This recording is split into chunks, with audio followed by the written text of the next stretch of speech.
Turtles Forever was the first crossover between two sets of Ninja Turtles.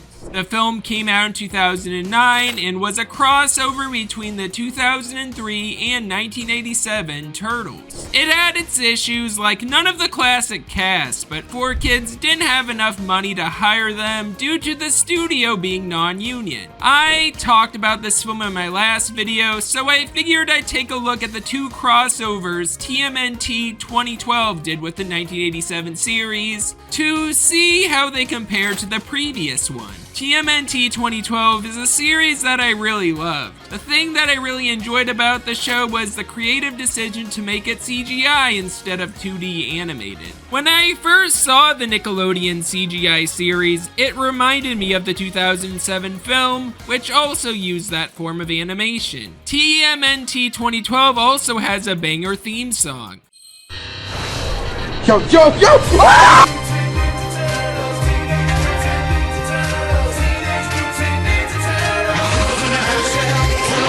Anyway, unlike Turtles Forever, the crossovers the 2012 show did have the 1987 cast return, aside from James Avery, who sadly passed away before then. I really wish he could have reprised his role as Shredder one last time. However, I am still glad everyone else returned. Rob Paulsen was obviously going to return as Raphael, since he was already Donatello in the show. The original cast of the 1987 show first appeared in a cameo role in the Wormquake 2-parter. The first appearance of them was the main characters of 2012 glancing at their 1987 counterparts. Donatello simps for the classic April in this scene.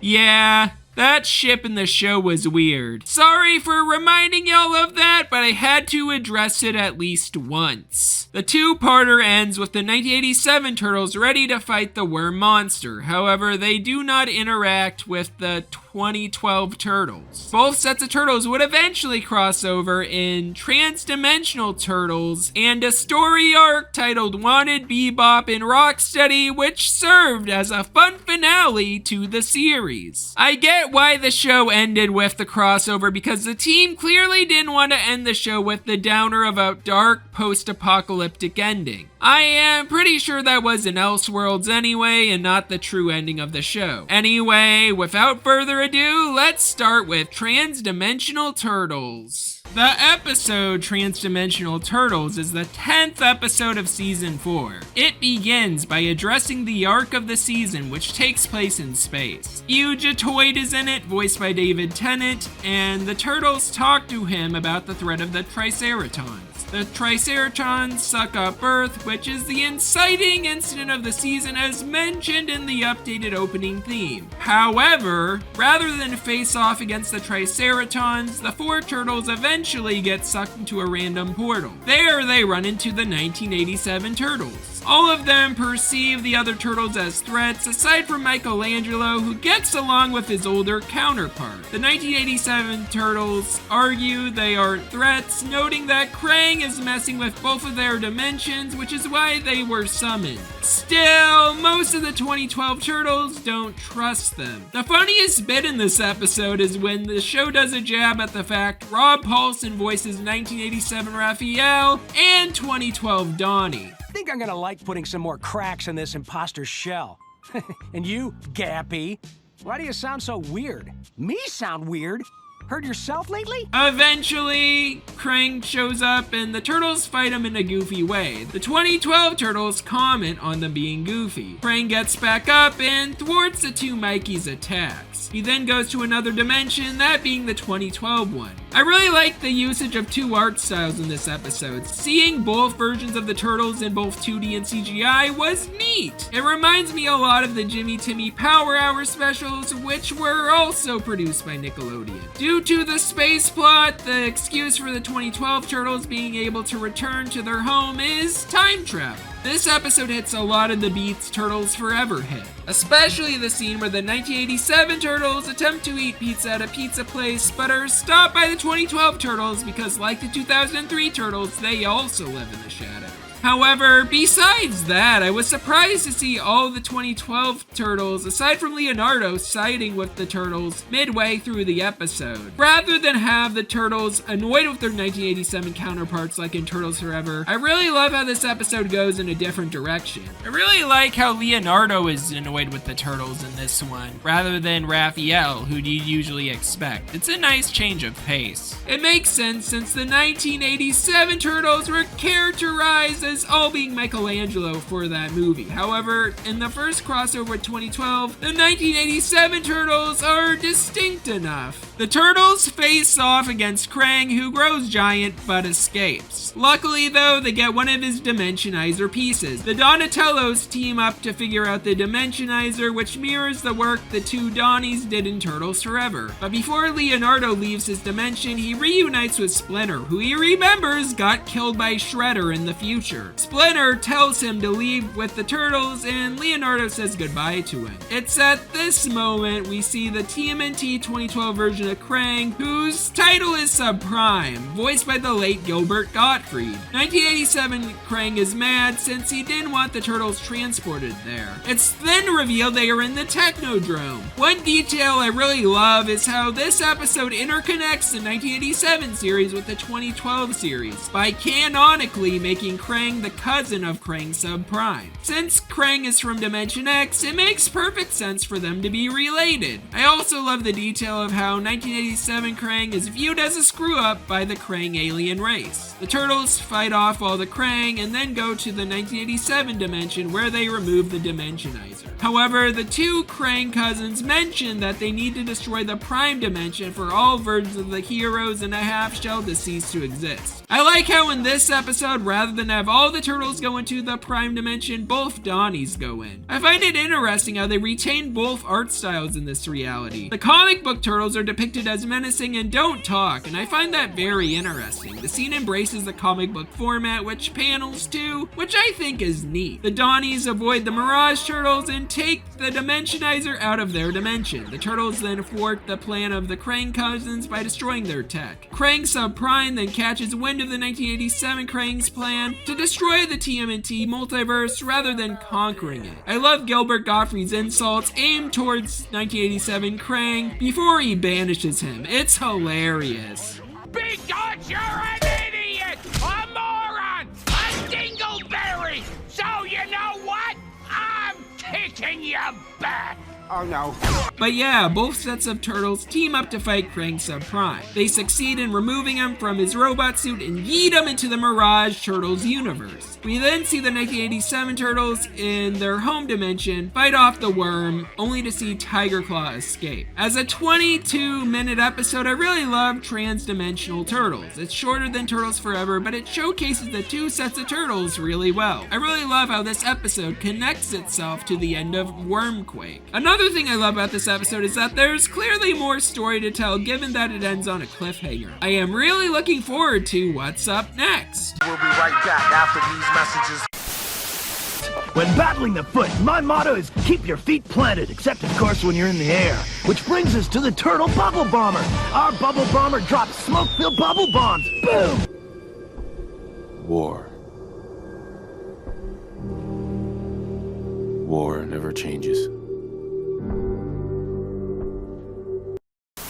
Finally, we've got a multiple episode arc crossover featuring the 2012 and 1987 Teenage Mutant Ninja Turtles. It's essentially another movie similar to Turtles Forever. Right away, I noticed some differences from the previous 2012 crossover, which I really loved from an aesthetic point of view. In the 1987 universe, the animation is 4:3, which is a neat detail. Previously, the TMNT 1987 universe was HD, but I am glad this crossover arc made an effort to make it feel more authentic between the old and new shows. In this episode, Shredder and Krang accidentally ditch their versions of Bebop and Rocksteady when their Technodrome is sent by Krang to the 2012 show universe. The 1987 Turtles then capture Bebop and Rocksteady, wondering where their Shredder and Krang went. This episode definitely serves as a finale to the 2012 show, since Leonardo is bored that everything has been peaceful. He stares at a picture of Splinter and him and his young turtle brothers. This moment really hit hard as someone who didn't fully watch the 2012 series.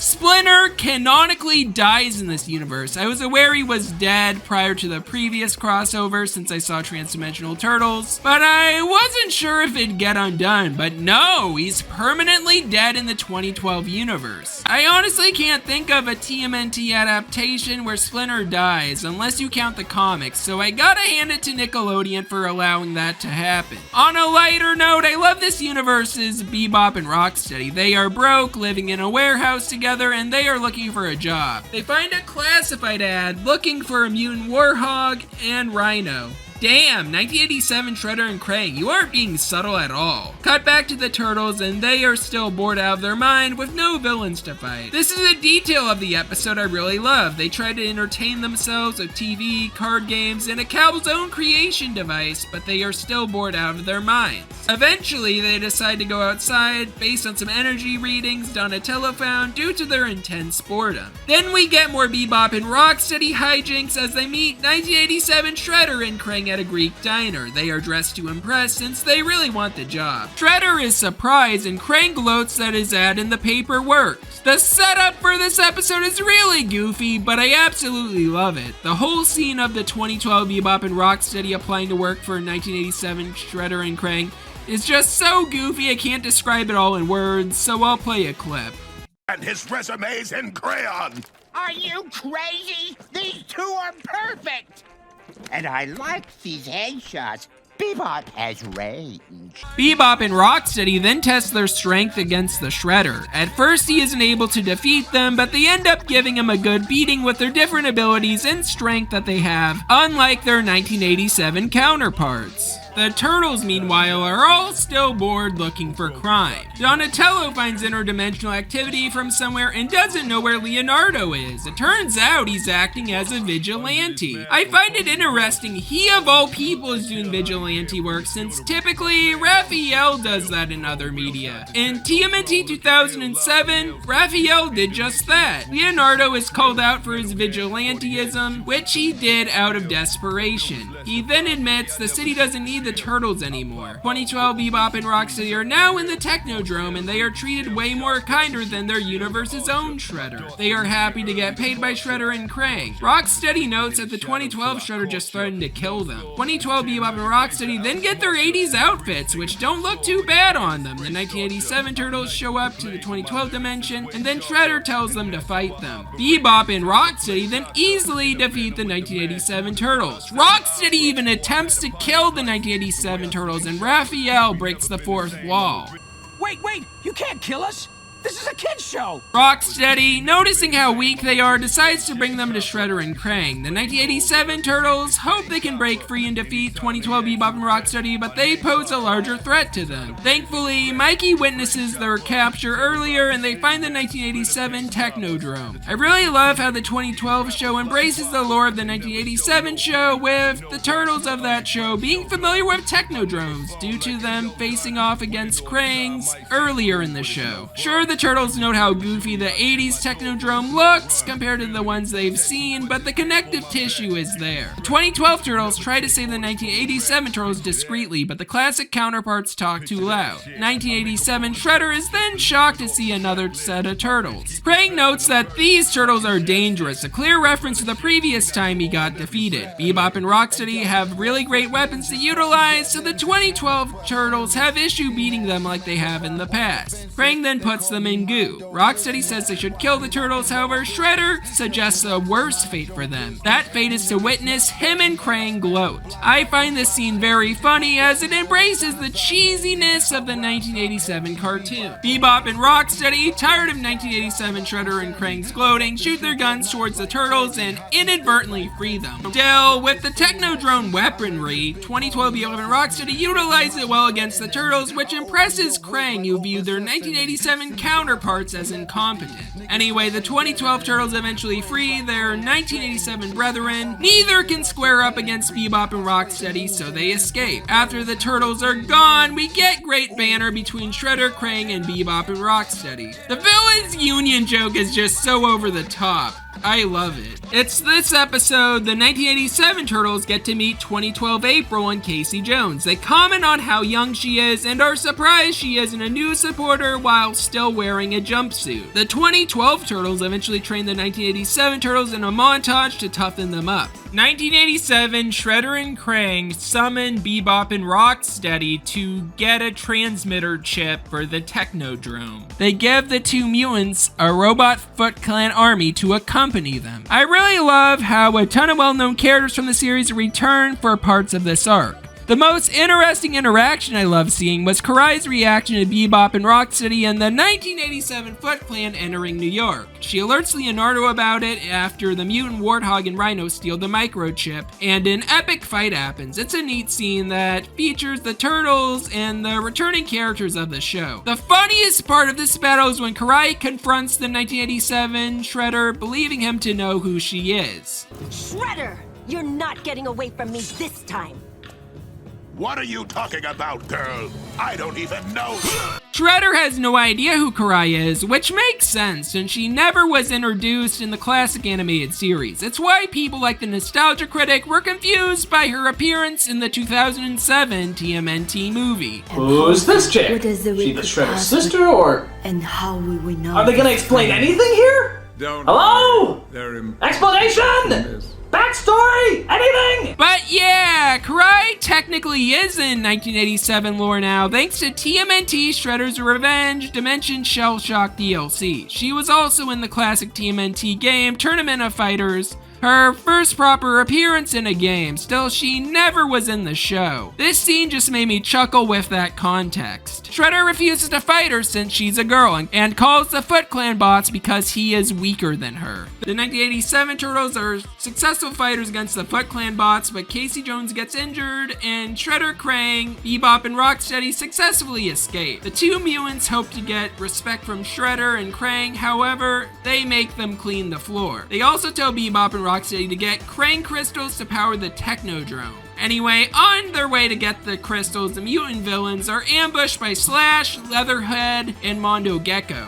The appearance of these characters is another nice cameo to see. It was nice to see a few of the mighty mutanimals in this final arc of the show. They fight Bebop and Rocksteady, but the two manage to escape in Shredder's vehicle. The Turtles then plan to fight after realizing Shredder and Krang have all they need to open a portal to Dimension X. Like I said earlier, the banter between 1987 and Krang keeps making me chuckle, especially when Shredder gets mad at Krang for using his special ordered shampoo. However, besides being cheesy villains, Shredder and Krang do a lot of damage in this special arc of the 2012 show. They shock Bebop and Rocksteady after they confirm they'll be destroying the dimension with rock soldiers. The scene of both turtles in upgraded turtle vans with laser cannons is really cool, but unfortunately, they can't destroy the Technodrome. I really like how this TMNT 2012 arc makes 1987 Shredder and Krang actual threats when they were relegated to just jokes in Turtles Forever. Sure, the corniness of these characters is pointed out, they're very childish, but they are still being depicted as evil villains here. But yeah, Turtles Forever and Wanted Bebop and Rocksteady have a lot in common. Both turtles can't defeat the threat together. However, Bebop convinces Rocksteady to turn against Shredder and Krang by revealing that his Russian mother will die if the planet goes away. This leads to Rocksteady charging towards Krang and damaging the Technodrome. The change in allegiance of 2012 Bebop and Rocksteady is what leads to the day being saved. Wow, if I had a nickel for every time a TMNT crossover finale ended with Bebop and Rocksteady saving the day, I'd have 2 nickels. Which isn't a lot, but it's weird it happened twice, right? But yeah, the arc of Wanted Bebop and Rocksteady ends with the 2012 and 1987 Turtles parting ways. My favorite detail is the 1987 and 2012 Michelangelo saying their different catchphrases to each other.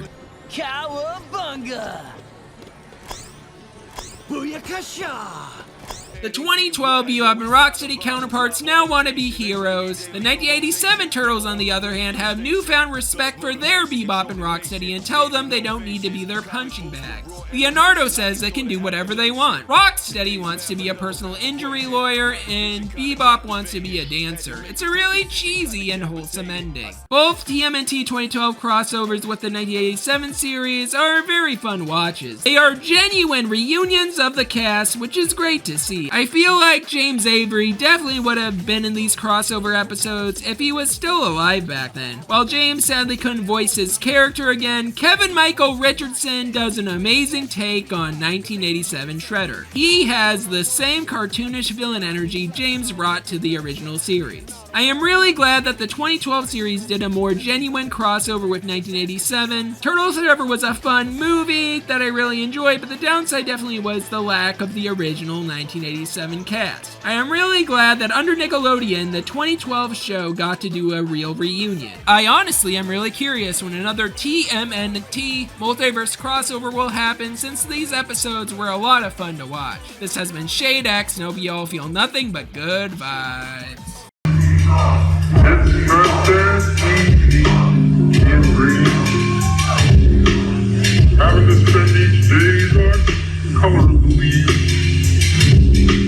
It's not that easy to breathe. It's not that. My fellow beaners, I can't say that.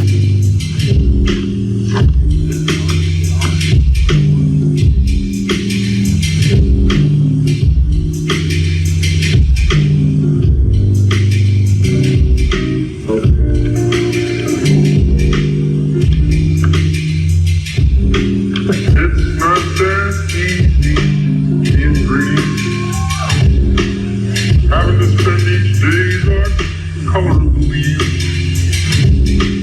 It's not that easy to breathe.